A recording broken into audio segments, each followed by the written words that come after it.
Wel, mae cyffro cystadlu'r brydiau cyfandirol wedi dod I ben yma am y tro, ta beth ynghylch y gwartheg a'r brydiau cynhenid sy'n cael y sylw nawr.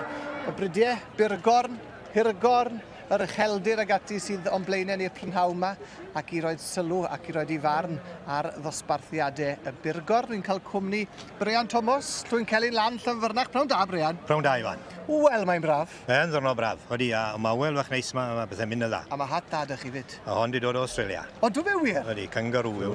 Colon kangaroo. Mae'n werth I weld fath I gael fethu gyda'r sblan, dych chi nawr. Ie, A'r gwartheg Byrgorn yma nawr, Brian, yn fryd sydd yn agos ofnadw at eich calon chi. Odi, Iwan, dechreuais yn nhw'n 2009. Ie. O'n i wedi bod allan o ffermio am 10 mlynedd. Pan nes I nôl wedi mynd I chwilio am bryd pedigree a cwmpo am y Byrgorn. Pam y Byrgorn, y Shorthorn, beth nath eich denu chi ati nhw te? Wel, maen nhw fryd diddorol iawn. Maen nhw fryd sydd wedi gwella'n ddychryn. A dwi yn cadw nhw'n eitha commercial, really. A maen nhw'n siwto beth dwi'n neud. Maen nhw'n siwto'r fferm. A mae'r bethau yma I gyd yn bwysig.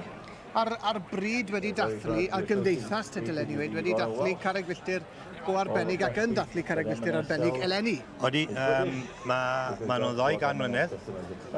Mae'r bryd cynta I gael I registro, third book.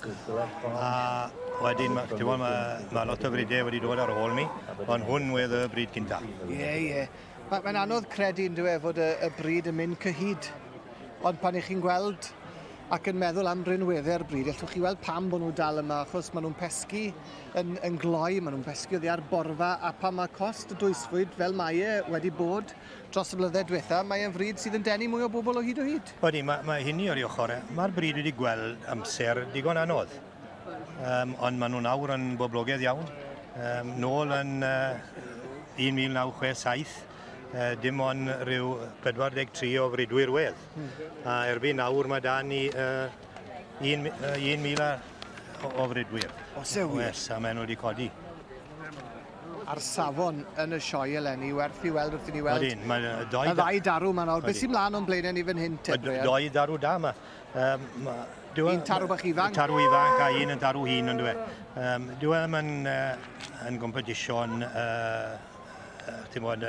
deler tarw ifanc, mae felly bod mewn sim classig ar ddon yn yr mature bulls, yn dwi? Ie, a mae'n anodd wedyn i'r tarw ifanc ddal I dir am hwn dir. Ond mae'r tarw mawr yn darw arbennig, yn dwi? Yn darw da, a dwi'n meddwl bod hwn wedi ennill yn y Royal Highland, y tarw mawr yma. Ie, dyma fe, ni'n gweld ffyn da ohono fe fyna nawr, mae'n glamp o darw, yn dwi? Mae'n siŵn pwyso tynnu llanner, a falle'n bach ragor.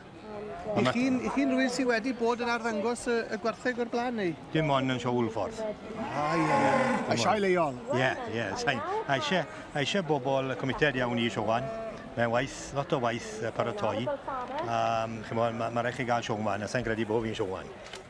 Chi sy'n gweud na, cofio hwn I chi wedi cael lot o lwyddiant yn dros y blynyddoedd diwethaf gyda'r bryd yddwn ni'n ôl at yna yn y man, achos y tarw mawr sydd wedi mynd â hi wrth gwrs 3-2, 3-5 wedi ennill y dosbarth bach yma nawr.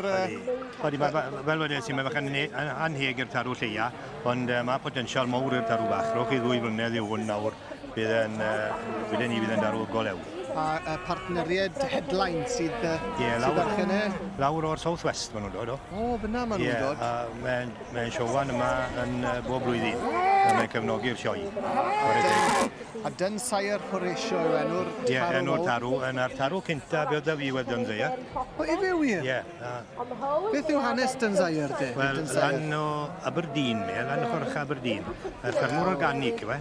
Wel. A dwi ddim yn, pan mes I lan I bwrni'r tarw yn Stirling, byddwn I yn lico, ond wedd yma fwy wedd yn pwysio nhw.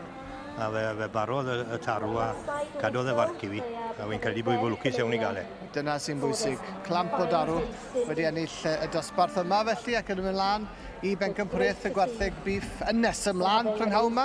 Felly, Brian, diolch yn fawr I chi am y tro, gewn ni sgwrs yn y man. Diolch, Iwan.